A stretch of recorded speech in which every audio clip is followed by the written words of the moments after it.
আৰম্ভ কৰিব পাৰোঁনে?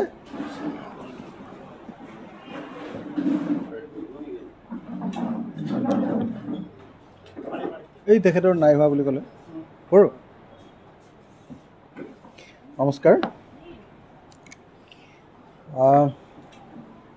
আপোনালোক সকলো সংবাদকৰ্মীলৈ নমস্কাৰ জনাই আজিৰ সংবাদমেল আৰম্ভ কৰিব খুজিছোঁ। যোৱা 30 অক্টোবৰত অনুষ্ঠিত হৈ যোৱা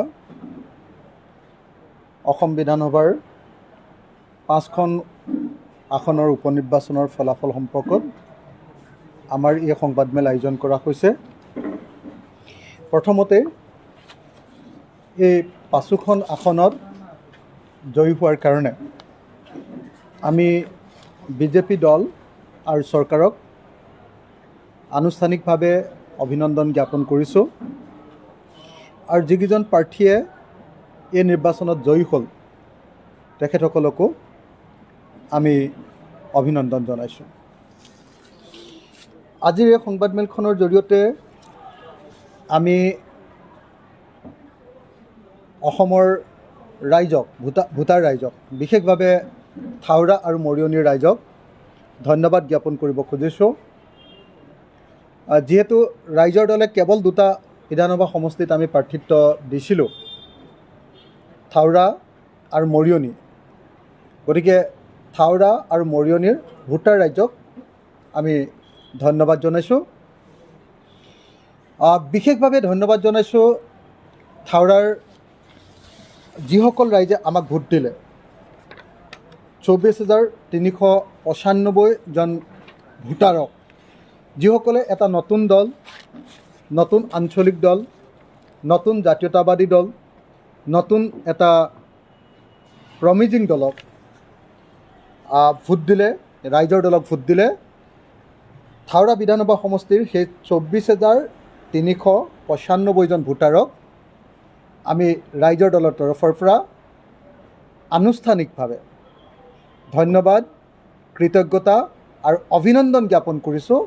আঞ্চলিকতাবাদৰ প্ৰতি, জাতীয়তাবাদৰ প্ৰতি আৰু ৰাইজৰ দলৰ প্ৰতি দেখুওৱা তেখেতসকলৰ সদ্ভাৱৰ কাৰণে আমি তেখেতসকলক অভিনন্দন জ্ঞাপন কৰিছোঁ। আনহাতে মৰিয়নি বিধানসভাটো আমাক ভোট দিছে 15,192 জনে। আপোনালোকে সকলোৱে জানে আচলতে নিৰ্বাচন খেলিছিলোঁ আমি অকল থাওৰাত। নিৰ্বাচনত আমি কনচেনট্ৰেট কৰিছিলোঁ বা আমি বেছি সময় দিছিলোঁ ৰাইজৰ দলে মূলতঃ থাওৰাত। মৰিয়নিত মই বেছি সময় ব্যক্তিগতভাৱেও দিব পৰা নাছিলোঁ ৰাইজৰ দলৰ সভাপতি হিচাপে। তথাপিও আমি মৰিয়নিত আচলতে দ্বিতীয়ই হৈছোঁ। আপোনালোকে সকলোৱে জানে যে মৰিয়নিত যুটীয়াভাৱে কংগ্ৰেছ আৰু ৰাইজৰ দল প্ৰায় সমান সমান ভোট পাইছোঁ। কংগ্ৰেছ দলে মৰিয়নিত 15,385টা ভোট লাভ কৰিছে, অৰ্থাৎ তেখেতসকলে 17.3% ভোট লাভ কৰিছে। আৰু আমি ভোট লাভ কৰিছোঁ 15,192টা, অৰ্থাৎ কংগ্ৰেছ দলতকৈ মাত্ৰ 193টা ভোটহে কম আমি লাভ কৰিছোঁ। অথচ আমি মৰিয়নি বিধানসভা সমষ্টিত কনচেনট্ৰেট কৰিবৰ কাৰণে, তাত গুৰুত্ব প্ৰদান কৰিবৰ কাৰণে বিশেষ সময় বা সুযোগ লাভ কৰা নাছিলোঁ। গতিকে উজনি অসমৰ 2খন আসনতে আমি এইবাৰ উপ নিৰ্বাচনত দ্বিতীয় স্থান অধিকাৰ কৰিছোঁ। আৰু যিসকল ৰাইজে ভোট দি আমাক দ্বিতীয় স্থানত অৱতীৰ্ণ কৰালে সকলো ৰাইজক এই মুহূৰ্তত আমাৰ পিনৰ পৰা ধন্যবাদ, কৃতজ্ঞতা আৰু আন্তৰিকভাৱে অভিনন্দন জ্ঞাপন কৰিছোঁ। আপোনালোকে সকলোৱে জানে যে থাওৰা বিধানসভা সমষ্টিত আমাৰ দলৰ কোনো সাংগঠনিক ভিত্তি নাছিলে। আপোনালোক সকলোৱে জানে যে থাওৰা বিধানসভা সমষ্টিটো আমি দল গঠন হোৱাৰ পাছত সেই প্ৰথম যিটো নিৰ্বাচন হৈছে 2021 চনৰ, সেই 21 চনৰ নিৰ্বাচনটোত আমি কংগ্ৰেছ দলক সেই আসনখন এৰি দিছিলোঁ। গতিকে তাত আমাৰ সাংগঠনিক কাম শূন্য আছিলে। মাত্ৰ 41টা দিন আমি থাওৰা বিধানসভা সমষ্টিত সময় দিবলৈ সুযোগ পাইছিলোঁ। 41টা দিন আমি সাংগঠনিক কাম কৰিছিলোঁ আৰু এই 41টা দিনৰ ভিতৰতে আমি প্ৰায় 25,000 ভোট লাভ কৰিবলৈ সক্ষম হৈছিলোঁ। গতিকে আমাৰ দলৰ সক্ৰিয় সাংগঠনিক ভেটি নথকা স্বত্তেও দলৰ যিসকল কৰ্মীয়ে আপ্ৰাণ চেষ্টা আৰু নিস্বাৰ্থভাৱে সেৱা আগবঢ়ালে তেওঁলোকক আমি আন্তৰিক কৃতজ্ঞতা জ্ঞাপন কৰিছোঁ। আৰু পৰাজয় বৰণ কৰাৰ পাছতো আমি আজিৰ দিনটোত ক'বলৈ বাধ্য হৈছোঁ যে এই পৰাজয় আমাৰ ভৱিষ্যত বিজয়ৰ আধাৰশিলা হৈ দেখা দিলে। অৰ্থাৎ থাওৰা আৰু মৰিয়নিত আমি যদিও পৰাজয় বৰণ কৰিলোঁ এবাৰ, কিন্তু আমি ভাবোঁ যে আগন্তুক বিজয়ৰ ই আধাৰশিলা।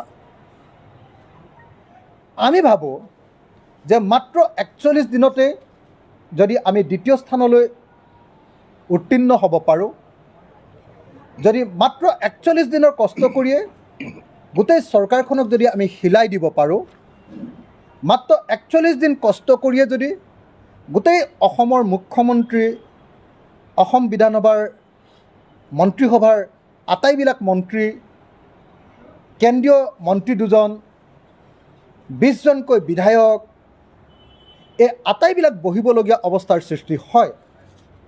তাৰোপৰি আপোনালোকে দেখিছিলে যে আমাৰ বিৰুদ্ধে কিছুমান কৃত্ৰিম কিছুমান সংগঠন তৈয়াৰ কৰি তেওঁলোকৰ জৰিয়তে আমাৰ বিৰুদ্ধে অপপ্ৰচাৰ কৰিবৰ কাৰণে পইচা খৰচ কৰি প্ৰেছ মিট পৰ্যন্ত দিব। অৰ্থাৎ সকলো ধৰণৰ চেষ্টা কৰিও বিজেপি দল, RSS, থাওৰা বিধানসভা সমষ্টিত আৰু আনকি মৰিয়নি বিধানসভা সমষ্টিটো তেওঁলোকে জয়ৰ কাৰণে আগতীয়াকৈ আশ্বস্ত হ'ব পৰা নাছিল।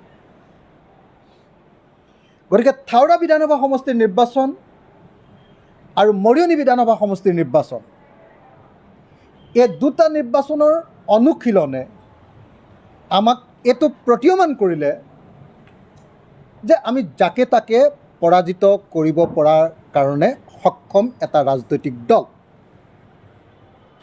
কোনো অপৰাজেয় নহয়। বিজেপি যদিও শাসনত আছে, যদিও বিজেপি শাসনত থকাৰ কাৰণে আপোনালোকে সকলোৱে জানে যে উপনিৰ্বাচনত সাধাৰণতে শাসক দলটোৱে জয়ী হয়। শাসক দলৰ বাহিৰে আন কোনো দল সাধাৰণতে উপনিৰ্বাচনত জয়ী নহয়। আৰু বিশেষভাৱে উত্তৰ পূৰ্বাঞ্চল বা অসমত তেনেকুৱা স্থলতো বিজেপিৰ ভেটি কঁপাই দিব পৰাকৈ আমাৰ দলৰ কৰ্মীসকলে, আমাৰ দলৰ সদস্যসকলে, আমাৰ দলৰ শুভাকাংক্ষীসকলে এইবাৰ যি যুঁজ দিলে, এই যুঁজক আমি সকলোৱে আদৰণি জনাইছোঁ আৰু এই যুঁজক আমি অভিনন্দন জ্ঞাপন কৰিছোঁ। আমি এই যুঁজক ডেভিড আৰু গলিয়াথৰ যুঁজৰ লগত তুলনা কৰিব পাৰোঁ। এফালেদি বিজেপি দলে আপোনালোকে জানে যে 50 কোটি টকা খৰচ কৰিছে, এফালেদি সৰ্বশক্তি সাংগঠনিক শক্তি প্ৰয়োগ কৰিছে, এফালেদি পৃথিৱীৰ আটাইতকৈ ডাঙৰ ৰাজনৈতিক দল বুলি ঘোষণা কৰা দলটোৱে সমস্ত শক্তিৰে যুঁজিছে, আৰু আনফালেদি পৃথিৱীৰ আটাইতকৈ সৰু ৰাজনৈতিক দল ৰাইজৰ দল। আমি তেওঁলোকৰ লগত সামান্য টকাৰে, সামান্য শক্তিৰে আৰু কেৱল 41 দিনীয়া প্ৰস্তুতিৰে তেওঁলোকৰ লগত যুঁজি তেওঁলোকক আমি কঁপাই দিবলৈ সক্ষম হৈছোঁ। গতিকে এই উপনিৰ্বাচনে আমাৰ কাৰণে এটা আশাৰ বতৰা কঢ়িয়াই আনিলে। কি আশাৰ বতৰা? অন্ততপক্ষে উজনি অসমত আমি আটাইতকৈ ডাঙৰ বিৰোধী দলত পৰিণত হ'লোঁ।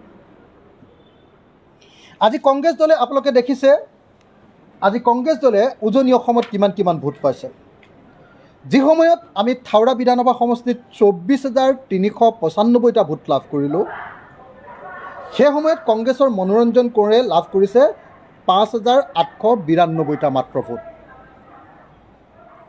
অৰ্থাৎ তেওঁলোকতকৈ আমি প্ৰায় 20,000 ভোট বেছিকৈ পাইছোঁ।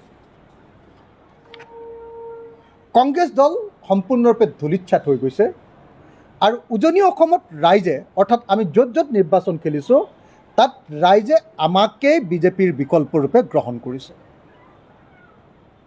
গতিকে 2021 চনৰ এই 5খন বিধানসভা নিৰ্বাচনৰ উপনিৰ্বাচনৰ যি নিৰ্বাচনৰ প্ৰতিদ্বন্দ্বিতা, সেই প্ৰতিদ্বন্দ্বিতাই ৰাইজৰ দলক অসমৰ দ্বিতীয়টো সৰ্ববৃহৎ দলৰূপে, ৰাইজৰ দলক অসমৰ বিজেপিৰ প্ৰকৃত বিকল্প দলৰূপে, ৰাইজৰ দলক অসমৰ ভৱিষ্যতৰ বিজেপিক পৰাভূত কৰিব পৰা দলৰূপে প্ৰতিষ্ঠিত কৰিলে। এই যিখন সংগ্ৰাম, এই সংগ্ৰামখনত যিসকলে যুঁজ বাগৰ কৰিলে,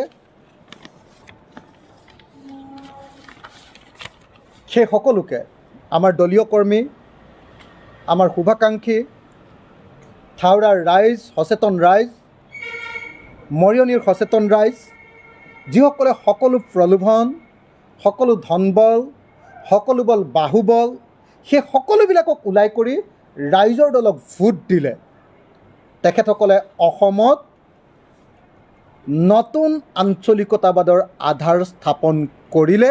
আৰু সেইকাৰণে যিসকলে আমাক ভোট দিলে আৰু যিসকলে আমাৰ কাৰণে কষ্ট কৰিলে, প্ৰত্যেকজন লোককে, প্ৰত্যেকজন আঞ্চলিকতাবাদী, প্ৰত্যেকজন জাতীয় ভাৱাপন্ন, প্ৰত্যেকজন ভোটাৰক ৰাইজৰ দলৰ তৰফৰ পৰা আন্তৰিকভাৱে ধন্যবাদ আৰু কৃতজ্ঞতা আৰু নমস্কাৰ জ্ঞাপন কৰিছোঁ। আজি নিৰ্বাচনত হৰাৰ পাছত আমি নকওঁ যে বিজেপি দলে অন্যায়ভাৱে জয়ী হৈছে, কিন্তু এইটো কথা খাটাং যে ৰাইজৰ দলে নকলেও ৰাইজ নিশ্চিত হৈছে যে বিজেপি দলে অন্যায়ভাৱে এইবাৰ নিৰ্বাচনত জয়ী হৈছে। EVM টেম্পাৰিং, বুথ দখল, বাহুবলৰ জৰিয়তে, গুণ্ডা বাহিনীৰ জৰিয়তে বিৰোধী শক্তিক আক্ৰমণ,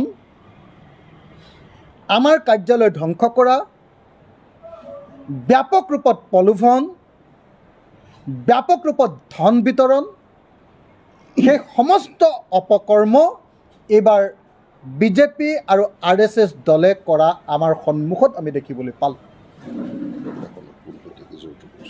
প্ৰশাসন আৰু ইলেকশ্যন কমিশ্যনক সম্পূৰ্ণৰূপে ব্যৱহাৰ কৰাটো আমি দেখিবলৈ পালোঁ। আশ্চৰ্যজনকভাৱে কেইবাবাৰো ইলেকশ্যন কমিশ্যনক আমি আপত্তি দৰ্শোৱাৰ পাছতো, লিখিতভাৱে আবেদন জনোৱাৰ পাছতো, আপত্তি দেখুওৱাৰ পাছতো এই অভিযোগবিলাকৰ কোনো বিচাৰ কৰা নহ'ল। অৰ্থাৎ ইলেকশ্যন কমিশ্যনক বিজেপিয়ে সম্পূৰ্ণৰূপে ব্যৱহাৰ কৰা আমি দেখিবলৈ পালোঁ। আনহাতে প্ৰশাসনক ব্যৱহাৰ কৰি মোক আনকি এটা বাইট দিবৰ কাৰণেও মানে অসুবিধা কৰা হৈছে। পুলিচে গৈ ব্যাপক ৰূপত প্ৰেছ ক্লাব ঘেৰাও কৰিছে, ব্যাপক ৰূপত মোৰ ওপৰত হেঁচা দিছে। য'ত মই এটা বাইট দিব খুজিছোঁ তেওঁলোকৰ ওপৰত হেঁচা প্ৰয়োগ কৰিছে। মুঠতে শক্তি প্ৰয়োগ, ধন বল প্ৰয়োগ, বাহুবল প্ৰয়োগ, বুথ দখল, EVM টেম্পাৰিং, যিমান যত 2 নম্বৰী কাম আছে বিজেপি আৰু RSSে সকলোবিলাক কৰিহে তেওঁলোক এইবাৰ জয়ী হ'বলৈ সক্ষম হৈছে। মই বেছি এই সম্পৰ্কে কৈ নাথাকোঁ, মাত্ৰ এটা উদাহৰণ দিলে অসমৰ মানুহে কথাটো বুজিবলৈ পাৰিব। 62A কৈৱৰ্ত দলনি MV স্কুল, থাওৰা বিধানসভা সমষ্টিৰ 62A কৈৱৰ্ত দলনি MV স্কুলৰ এটা ঘটনা মই আপোনালোকক জনাব খুজিছোঁ। সেই যিটো ভোট কেন্দ্ৰ, সেই ভোট কেন্দ্ৰটোৰ টোটেল ভোট আছিলে 559টা আৰু ভোট কাষ্টিং হৈছিলে, ভোট দিছিলে 452জন মানুহে। তাত বিজেপি দলে লাভ কৰিছে 260টা, ৰাইজৰ দলে লাভ কৰিছে 130টা, CPI দলে লাভ কৰিছে 20টা, কংগ্ৰেছ দলে লাভ কৰিছে 37টা আৰু ইণ্ডিপেণ্ডেণ্ট দলে লাভ কৰিছে 4টা আৰু নটাই লাভ কৰিছে 1টা। মই আকৌ কৈছোঁ, কৈৱৰ্ত দলনি MV স্কুল, থাওৰা বিধানসভা সমষ্টিৰ 62A নম্বৰ ভোট কেন্দ্ৰ।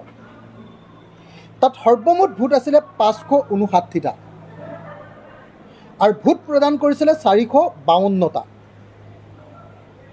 তাত মুছলমান ভোট আছিলে, খিলঞ্জীয়া মুছলমানৰ ভোট আছিলে 252টা আৰু ভোটদান কৰিছিলে 452টা। আপোনালোক সকলোৱে জানে যে বিজেপি আৰু RSSক কেতিয়াও মুছলমান লোকে ভোটদান নকৰে। আপোনালোকে সকলোৱে জানে যে বিজেপি আৰু RSSে মুছলমানক নিষেধ কৰিবৰ কাৰণে মুছলমানৰ ভোট নালাগে বুলি পোনপটীয়াকৈ বিজেপি আৰু RSSৰ মুখ্যমন্ত্ৰী হিমন্ত বিশ্ব শৰ্মাই ঘোষণা কৰিছে। কিন্তু আশ্চৰ্যজনকভাৱে 452টা ভোটৰ ভিতৰত 260টা ভোট তাত লাভ কৰিছে, অথচ তাত 252টা ভোট মুছলমানসকলে প্ৰদান কৰিছে। তাত 200টা নন মুছলমান ভোট প্ৰদান কৰা হৈছে, কিন্তু বিজেপিয়ে লাভ কৰিছে 260টা ভোট। কেৱল 200টাহে তাতে কেৱল নন মুছলমান ভোট প্ৰদান কৰা হৈছে, কিন্তু বিজেপিয়ে লাভ কৰিছে 260টা ভোট। যদি আটাইবিলাক নন মুছলমান ভোটো তাত লাভ কৰিছে বুলি আমি ধৰি লওঁ, তেতিয়াহ'লে বিজেপিয়ে লাভ কৰিব লাগিছিলে কেৱল 200টা ভোট।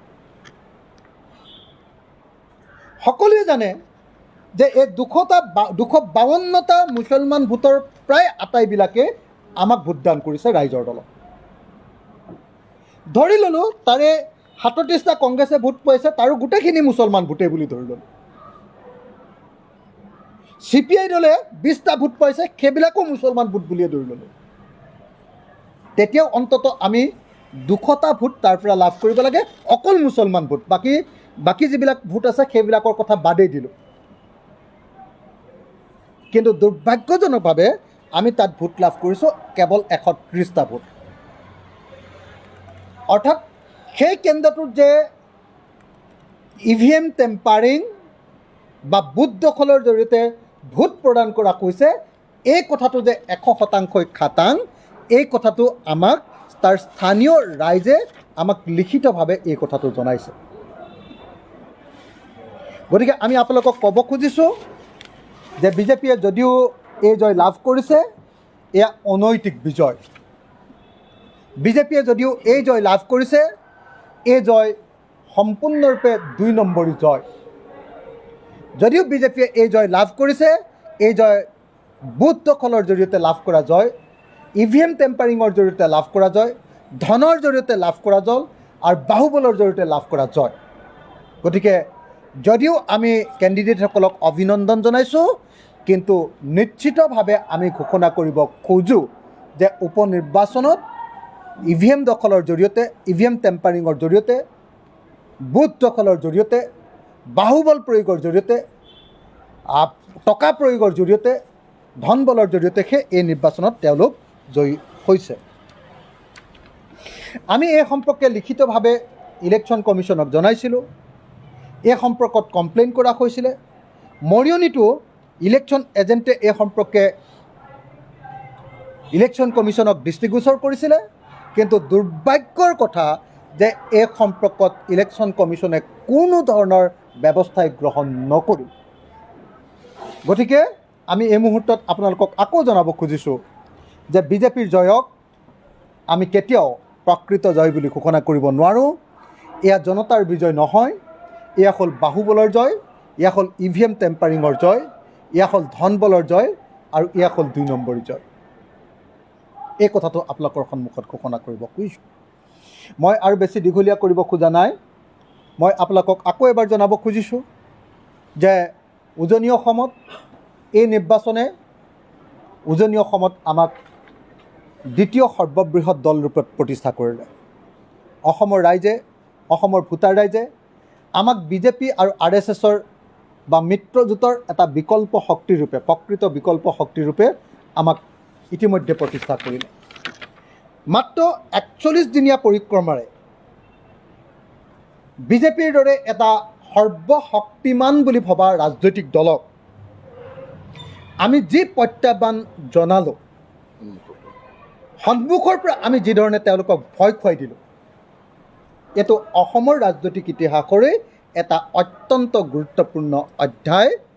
আৰু এই ঘটনাই আমাৰ সকলো দলীয় সদস্যক 2026 চনত যে আমি বিজেপিক পানী খুৱাই দিব পাৰিম, 2026 চনত যে বিজেপিক আমি পৰাভূত কৰিব পাৰিম আৰু বিজেপি যে অপৰাজেয় নহয়, সেই সম্পৰ্কে আমাক প্ৰত্যয় নিয়াইছে আৰু সেইকাৰণে আজিৰ দিনটোৰ পৰাই মই ৰাইজৰ দলৰ প্ৰত্যেকজন কৰ্মীক 2026 চনৰ প্ৰস্তুতি আৰম্ভ কৰিবৰ কাৰণে আবেদন জনাইছোঁ।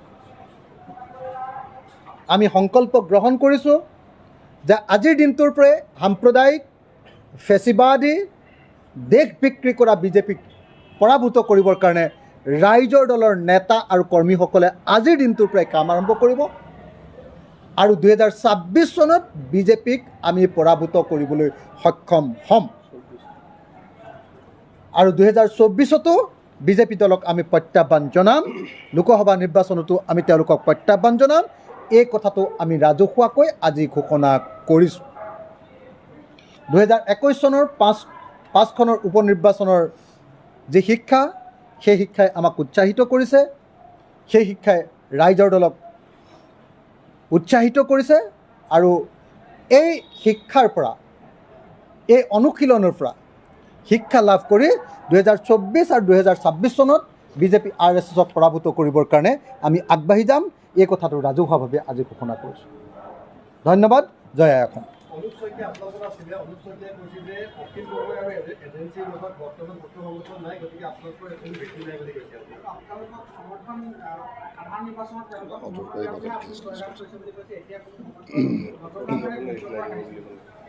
মানে এনেকুৱা ধৰণৰ অপ্ৰাসংগিক, এনেকুৱা ধৰণৰ মিনিংলেছ মানুহৰ কথা কিবা কোৱাৰ প্ৰয়োজন আছে জানো? মই প্ৰশ্নটোৰ উত্তৰ দিব নোখোজোঁ। আমাৰ যদি কোনোবা আঞ্চলিক কমিটি বা জিলা কমিটিয়ে কিবা ক'ব খোজে তেওঁলোকে ক'ব পাৰিব, কিন্তু মই আৰু এনেকুৱা ধৰণৰ অপ্ৰাসংগিক আৰু অৰ্থহীন কথাবিলাকৰ উত্তৰ দিব নোখোজোঁ। মই সেইটোৱে কৈছোঁ, এনেকুৱা ধৰণৰ অপ্ৰাসংগিক আৰু অৰ্থহীন কথাৰ কোনো ধৰণৰ মই উত্তৰ দিব নোখোজোঁ। কিবা চিৰিয়াছ যদি কিবা ৰাজনৈতিক প্ৰশ্ন আছে আপোনালোকে সুধিলে আমি উত্তৰ দিম। সত্তৰ সংগঠন আগতেও আছিলে, এতিয়াও আছে, ভৱিষ্যতেও থাকিব, কিন্তু সত্তৰ সংগঠন কেতিয়াও ৰাজনৈতিক নহয়, অৰাজনৈতিক। আপোনালোকে সকলোৱে জানে যে সত্তৰ সংগঠনৰ আটাইতকৈ ডাঙৰ সংগঠনটোৰ বা আটাইতকৈ ইনিচিয়েটিভ লোৱা সংগঠনটো আছিলে কৃষক মুক্তি সংগ্ৰাম সমিতি, আৰু কৃষক মুক্তি সংগ্ৰাম সমিতিয়েই আৰু সত্তৰ সংগঠনেই ৰাইজৰ দল গঠন কৰিছে। গতিকে এই কথাটোৰ কিবা ভিত্তি আছে জানো? মই আপোনাৰ এই প্ৰশ্নটোৰ উত্তৰ নিদিওঁ বুলি কৈ দিছোঁ। আপুনি বেলেগ প্ৰশ্ন আছে যদি ক'ব পাৰে। ইমানখিনি মূল্যবৃদ্ধিৰ প্ৰসংগ স্থান পালে আৰু লগতে বিজেপিৰ বিৰুদ্ধে ইমানখিনি আপোনালোকে ক'লে, তাৰপিছতো আচলতে ক'ৰবাত কিবা দুখ থাকি গ'ল নেকি, যাৰ বাবে ৰাইজৰ মন জয় কৰিবলৈ সক্ষম নহ'ল ৰাইজৰ দল? নহয়, মানে আচলতে উপ নিৰ্বাচনত শাসক দল জয়ী হয়, আৰু বিশেষকৈ উত্তৰ পূৰ্বাঞ্চল বা অসমৰ নিচিনা ৰাজ্যবিলাকত সাধাৰণতে শাসক দল জয়ী হয়। আমি কেন্দ্ৰৰ ওপৰত নিৰ্ভৰশীল একোখন ৰাজ্য। আমাৰ কি ক'ম, আমাৰ উত্তৰ পূৰ্বাঞ্চলৰ ৰাজ্যবিলাকে সাধাৰণতে শাসক দলৰ লগতে থাকে এতিয়ালৈকে মেণ্টেলিটি মানে এই লেভেলতে আমাৰ এতিয়াও আছে। গতিকে যিহেতু বিজেপি আৰু RSS এতিয়া শাসক দল, গতিকে ডেফিনেটলি তেওঁলোকে শাসক দলৰ যিটো সুযোগ, সেই সুযোগটো লাভ কৰি এইবাৰ জয়লাভ কৰিছে। তাৰ বাহিৰে বৰ বেছি ক্ৰেডিট মই আছে বুলি নাভাবোঁ। তাৰ কাৰণে যিমান কষ্ট কৰিবলগীয়া হৈছে শাসক দল হোৱাৰ পাছতো, যিমান পইচা খৰচ কৰিবলগীয়া হৈছে, 50 কোটি টকা হাওৰাত বিধানসভা সমষ্টিত, এটা বিধানসভা সমষ্টিত যদি 50 কোটি টকা খৰচ কৰিবলৈ হয়, কিমান টকাকৈ পৰিব? গতিকে মই ভাবোঁ যে সেইকাৰণে মই সেই শাসক দলৰ যিটো সুযোগ, সেই সুযোগটো তেওঁলোকে লাভ কৰিছে।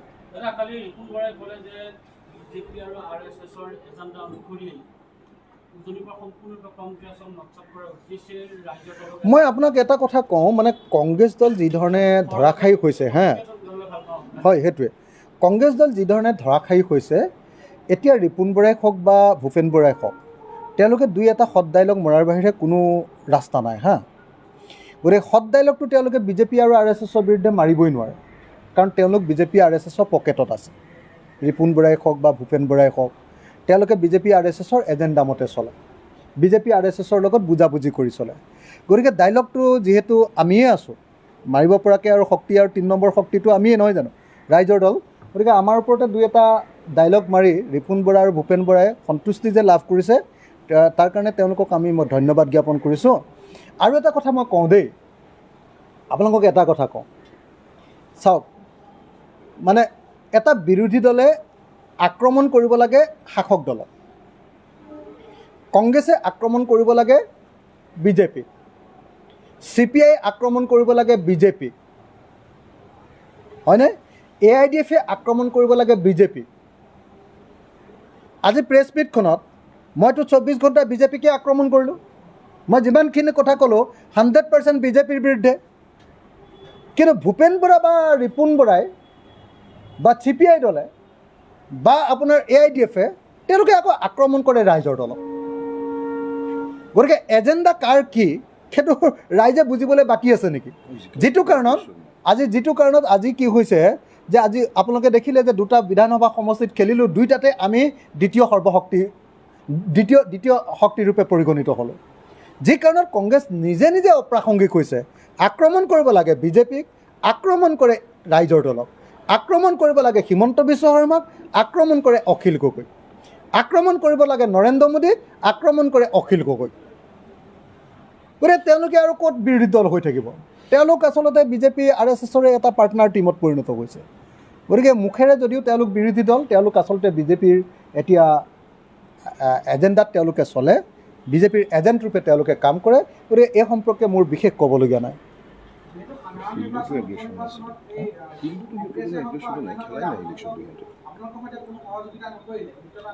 কোনে?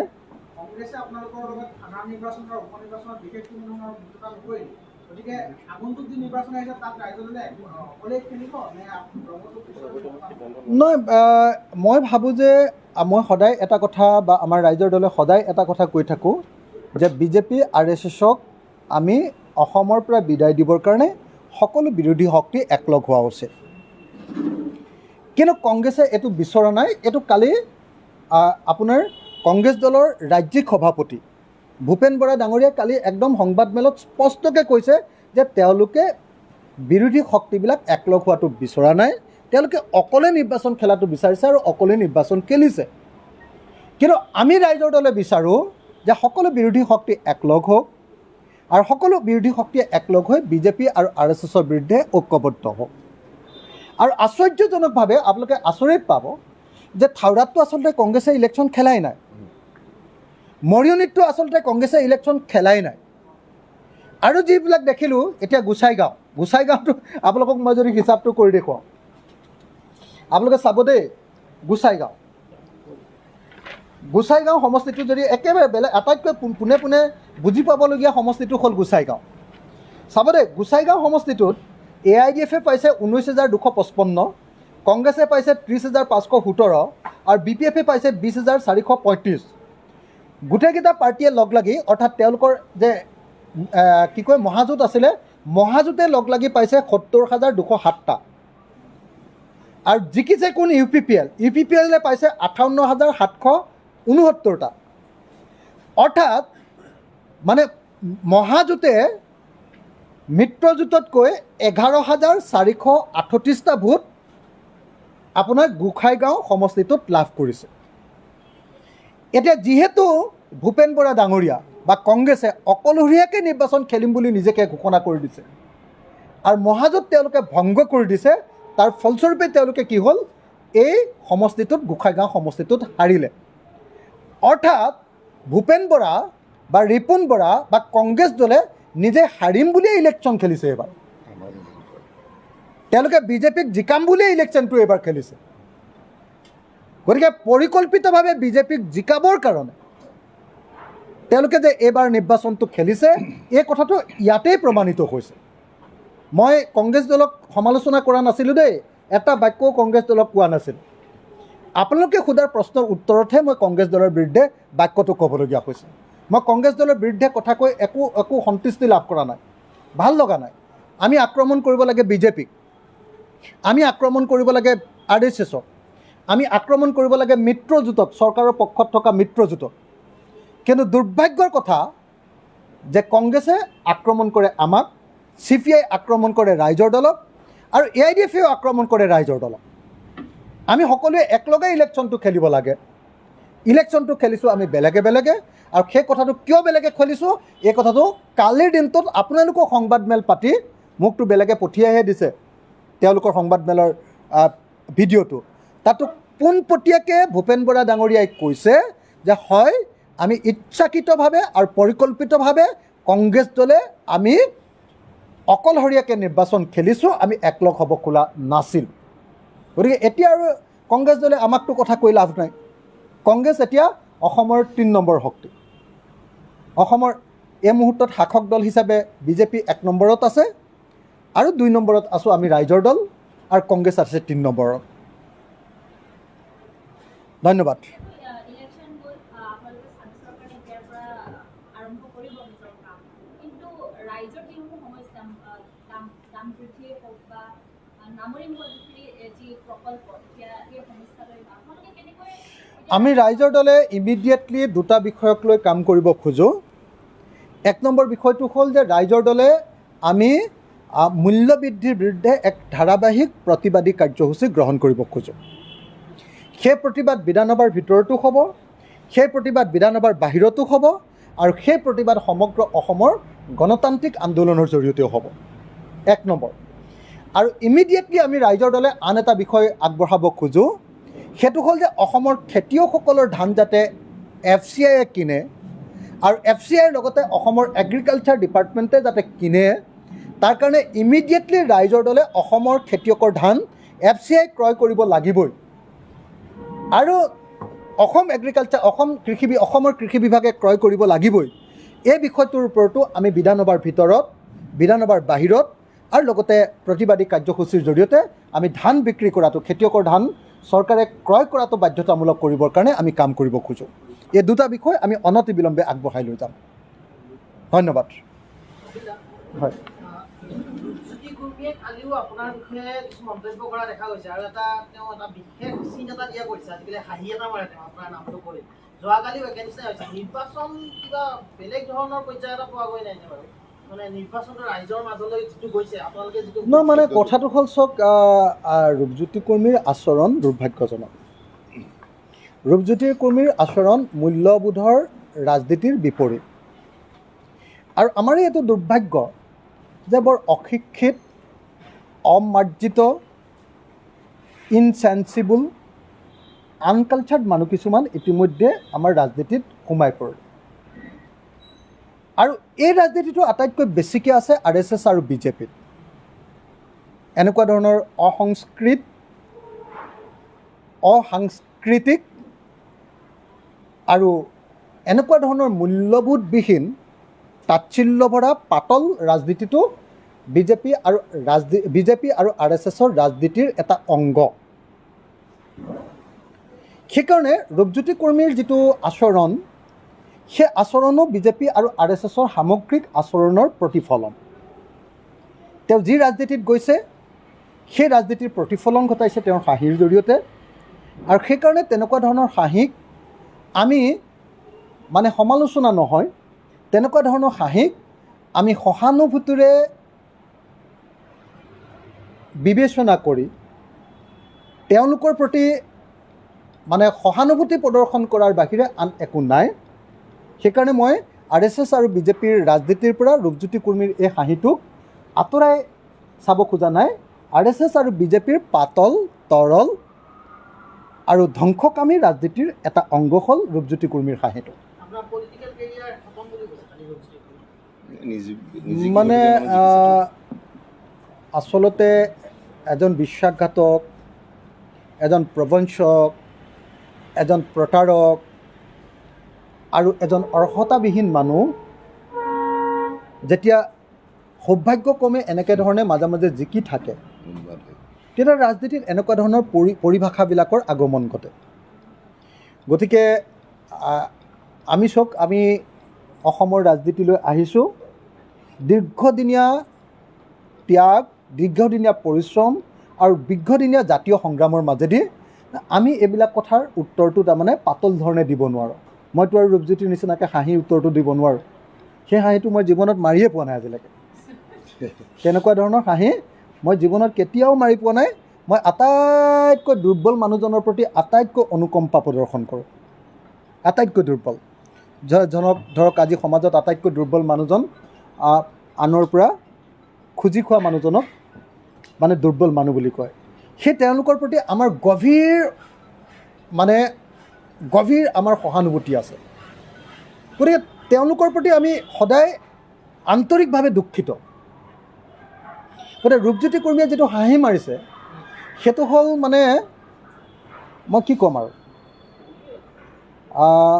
এটা তৰল ৰাজনীতিৰ এজন চেৰাবলীয়া মানুহৰ এটা উন্মাদনাৰ বাহিৰে আন একো নহয়। গতিকে সেই উন্মাদনাক কোনো ৰাজনীতিত আচলতে প্ৰশ্ৰয় দিয়া উচিত নহয়।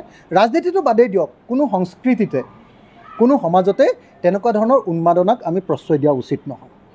আৰু আচলতে মইতো ভাবোঁ যে আপোনালোকে সংবাদ মাধ্যমেও তেনেকুৱা ধৰণৰ উন্মাদনাক প্ৰকাশ কৰাটো উচিত নহয়। ধন্যবাদ।